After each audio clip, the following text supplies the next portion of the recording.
This is a short one like me. Dudes with Brews on the Porch presents Michael Brews. Dude. Hey, Drew. How you doing? I'm good, man. Yourself? Not bad. Feeling better. Well, that's good. Yeah, it's never fun feeling crook, mate. So, that's no. And food poisoning's the worst. Yeah, absolutely, man. There's that Thanksgiving food. I have been to America for a Thanksgiving, and I got to say, the food was probably the best part for me, man. I got invited over to this guy's place, and we had a feast, and it was good. I ate, and then I ate some more. It was good stuff. Yeah, the food is usually really good. My dad did some cooking. I don't know what it was. Maybe I just ate too much potentially. I did hit the food pretty hard, so that could have been it. But I'm up to par today. But and we're up and rolling. So let's talk a little bit, man. It's been a little bit since we've previously chatted, but you now have a new independent film out, a new short film, a mockumentary, Prostitution, the Untold Story. Let's hear about it. Yeah, absolutely. Well, I mean, you've had a bit of a sneak preview before everybody else, but it is now officially out and released up on beernutsproductions.com for people to download. But yeah, as you say, it's a mockumentary about the wonderful world of prostitution. So we look at it from a couple of different angles. It's probably not what people are expecting, hopefully. But yeah, it is a comedy piece, obviously. It goes for about 20 minutes, and we learn all about prostitution and the pros and cons, if you pardon the pun, of such an industry. Yeah, I did get the pleasure of watching it, and I thank you for sending me that and allowing me to watch it before everybody else, because it was really funny, and I definitely got some laughs out of it. I especially liked your character, and you're the reporter on it, and I just kind of liked the essence of he just is invading this dude's life and essentially ruining this person's life, and again, that's another angle that I wanted to explore was, over here in Australia, we've got a lot of those, news and current affairs type shows where they chase, the dodgy builder down the street or the used car salesman down the street. And I hate those shows so much. They're just the worst shows ever. So I wanted to make fun of that sort of style of television making as well. So I'm having a go at the media as well as obviously talking about prostitution, but there's the underlying dig at the media and television industry as well. Yeah, here in America we kind of have that journalistic take too on a lot of things, and it's not a show anymore, but for a while there was this thing called To Catch a Predator, where these guys would just corner, they would bait these people online, and they would bring them to this house, and then all of a sudden this guy comes out and he's like, I'm Chris Hansen, and it's just like interviewing them and really like exposing them, which obviously for the greater good of people, but it was pretty intense, and the reporters sometimes just seem to really get into your face and don't really care about what the outcome of what is happening sometimes. Well, that's exactly right. I mean, there's a time and a place, that's sort of my point. And so, when it comes to that sort of, like, obviously that's a very serious issue that you're talking about there. Very. But here in Australia, we've got a few shows where they just chase, like, some old lady has had her drill has been stolen from her backyard by a next door neighbor. So they like invade the space of the next door neighbor, and he's like, it's just a bit too over the top and intense, and let's just relax a little bit and do this in a more mature sort of a way. And so, yeah, I definitely wanted to make fun out of that style of television making. So yeah, as you say, I play a reasonably pushy and inappropriate television host as well. But yeah. So where did the idea of prostitution come from? Well, I love taking a subject that people are really touchy and sensitive about, like prostitution, and ripping it apart from every angle, So I always make sure that when I do something like this, I'm making fun of everybody equally, So it's not just making fun of the girls, because that's not what this is about. This is about making fun of the guys, probably even more, who partake in such things. So, and look, it's I've done a mockumentary about the environment, and I've done one about the porn industry and about drugs and about the fitness industry. And it's all of them are sort of similar in that I just love taking subjects that people are really passionate about and just ripping it apart. And sort of, I guess my underlying point is let's just all relax. It's not as serious and as life and death an issue as everybody thinks it is. So let's just take a step back, take a bit of a deep breath and have a bit of a laugh for a change, because these subjects, I mean, the subject of sex in general is a very funny subject that comedians have been making jokes about since the dawn of time. So, you know, it's let's just relax a little bit and have a bit of a laugh at these topics that people get so uptight about. Yeah, absolutely. And especially you just seem like, at least where I'm from, is the idea of sex and prostitution, or even, you know, quote unquote legal prostitution with brothels is just like this real taboo subject. And in America, you know, brothels are pretty much only legal in the state of Nevada, with Reno and Las Vegas and everything like that. And people are all like hush hush about it. There's been documentaries and everything about it. But I mean, when it comes down to brass tacks, you and I both know that we all enjoy to get laid, and sometimes people got to pay for it. A brother's got to do what a brother's got to do. You know what I'm saying? Absolutely.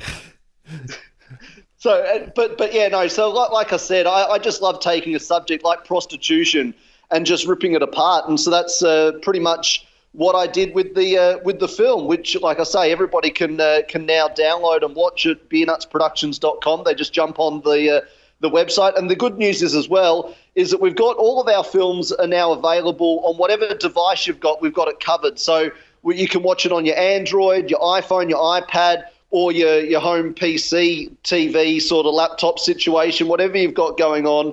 We now can cater for it. So it's we've made some big upgrades to the website too, which will hopefully help people enjoy our work. Yeah, that's amazing, man. That's really cool. And like I said, I really enjoyed this film. And what kind of goes into making something like this? Do you do a casting call? Do you kind of stick with a group of people that you know, or how does that go? Yeah, no, it takes a while. So the pre-production takes a long time because, well, this one was a little bit easier than previous ones because we didn't really need too many props and all that sort of stuff, and the costumes were pretty straightforward. But the casting process is a very detailed one. So, yeah, I contact all the different agencies that are out here in my area. So there's about 22 different acting agencies that I contact, and I send them all the brief of the different characters. So there's 7 cast members besides me, 8 including me, but 7 people I needed to cast. So I put the brief out for all the characters, and people came in, they auditioned, and I got to say, I was really, really happy with the group of actors I ended up getting. Were absolutely fantastic. They absolutely hit it out of the park. I think I couldn't be happier with the group of talent that came on board. But it is a long process casting because it's got to be just right, because right. It's so, especially with a film like this. I mean, as you saw, there's a couple of really long scenes, and if you don't have actors that you know are going to nail it time and time again, then it's going to turn into a bit of a mess. So I was really thrilled with the actors that I got on board. Yeah, I thought they all did a really good job. The married couple, especially, they really had a good chunk of the film, and they really go to town, and they really, I believed. I'm looking at a married couple here. Yeah, well, I've worked with Cale a few times before, and he's always done a great job for me. But it was the very first time Rebecca had ever auditioned for one of my films, and she didn't just hit it out of the park, she hit it out of the state. Like, she absolutely killed it. So I was thrilled. So I'll definitely be calling on her for other projects going forward because she's a great actor. She's a really talented young lady. Yeah, absolutely. So when you're doing these projects and everything like this, what's it like? So you direct it, you write it. What's it like to be watching this unfold as you're in the shot and trying to not only be in a directorial state of mind, but also an actorial state of mind? Yeah, so that's where rehearsals are really, really important. So I spend a lot of time with the actors rehearsing them so they know precisely exactly what I want, because I'm really fussy with my scripts. It drives some of the actors insane because I'm really, really particular that they, don't change what I've written. I'm one of those sort of guys that you got to stick to the script and no improv and all that. So everything you saw was 100% scripted, but so I spend a lot of time rehearsing them so they know exactly what I want, so that then, when it comes time to actually filming, I don't have to give a lot of direction because they already know what they need to do. And as you say, I've got to sort of concentrate on my own performance as well, right, on the actual filming day itself. So I make sure that everybody is very, very clear, even down to like the makeup. Natalie, who did makeup for us, who did a fantastic job with especially making the girls up, she did a really cool job. So she knew exactly how I wanted that done. So, when we got onto set, she just went ahead and just did her job. And the same with the camera guy. So Simon, he just knew exactly how I wanted things framed and shot. So everybody, I have a lot of meetings with everybody beforehand. So everybody is really crystal clear on what's needed, because we don't have a lot of time to shoot either, because I'm no Walt Disney. I don't have millions of dollars at my disposal, so we've got to get in there and shoot as quickly as we can. So I make sure I'm as organized as possible, and then when we get in there, we just hammer it out as quickly as we can. Yeah, I mean, it seemed like you guys really put a lot of work into it and did it was really tight and really well performed, and I like I said, I really enjoyed it, and it was, I definitely had a lot of laughs. I didn't know really what to expect, and then I was happy with what I saw with the outcome. Now with the mockumentary kind of setting, you've gone with that kind of consistently. Are you gonna do another one? Are you gonna try a different genre at all ever in the future? Yeah, absolutely. So I've done. This was my 16th film. Wow! And so out of those 16 films, about 5 of them are mockumentaries. So like I said, I've done porn, I've done the environment, I've done fitness, I've done drugs, I've done prostitution. It's a really fun genre to do, mockumentary. I really, really do enjoy it. It's a lot of fun to do. So out of the 16 films that I've done, 5 are mockumentaries, and then we've done some like interview stuff. We've done like fake sort of chat shows. We've also done some proper like actual scripted storyline type films, which are a little bit more dramatic than comedy. And there's also a feature-length documentary, which is actually a real thing. It's probably the only serious project I've ever done. So there's a little bit of everything, because, I do like to mix it up. I'd really hate somebody to go to the Beernuts Productions website and go, no, I've seen that before, I want it always to be fresh and different. So even though I've done a few different mockumentaries, I always make them in a slightly different style. So that, because like I say, I don't want the folks out there to get bored with what I'm doing. So I try and mix it up as much as I can. Yeah, absolutely. And you're taking on different topics and kind of areas that different people are going to be drawn to, like people are going to go, like they're going to watch your fitness one and then they're going to go watch your porn one because it's completely different. And they're going to, I would hope they're not going to expect the same thing, with, I hope their gym life is not as similar as their porn life. You would think it's hopefully a little different. I don't know. There's some good looking ladies attend the gym. So let's not, Yeah. let's... And then there's out of shape creeps like me sometimes in the gym too, looking around like, how do you use this machine? I'm not sure. Yeah, no, that's yes. Yeah, well, I suppose I guess now that you mention it, the porn and fitness are kind of one and the same. Creepy old men and good-looking young ladies. So I suppose they're not far removed. How much do you have to research a topic like prostitution when you're making a mockumentary about it?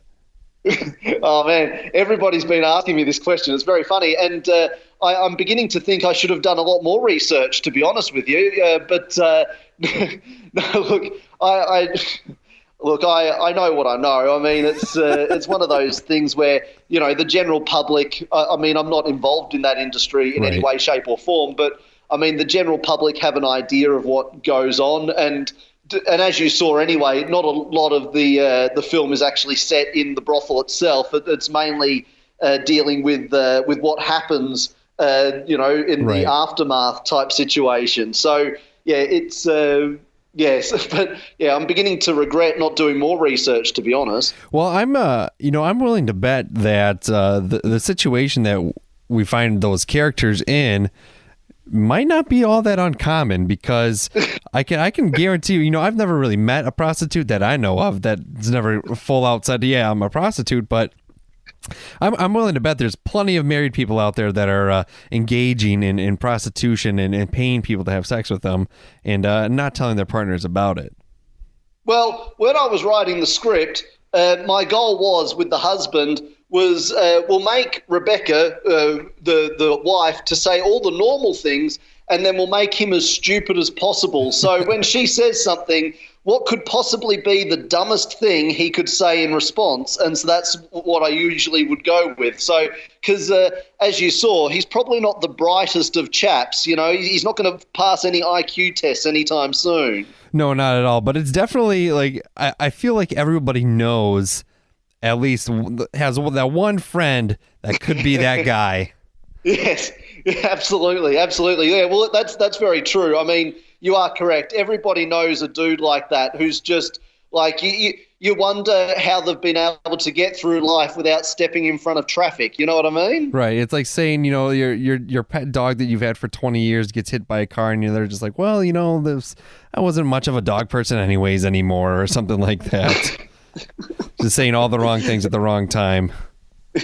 Yeah, well, I have a tendency to do that in my own life, to be that person that says all the wrong things at the wrong time. But I've been there. I think everybody I know is just used to it now and just says, it's just Goff being an idiot again. So maybe that character was more based on myself than I actually knew. Yeah, sometimes when you're doing the writing process, you gotta dive deep in yourself sometimes, and you pull out characteristics that you're like, you know what? Maybe this is a little reflection of me. Obviously not the prostitution part, but maybe the saying the wrong thing at the wrong time.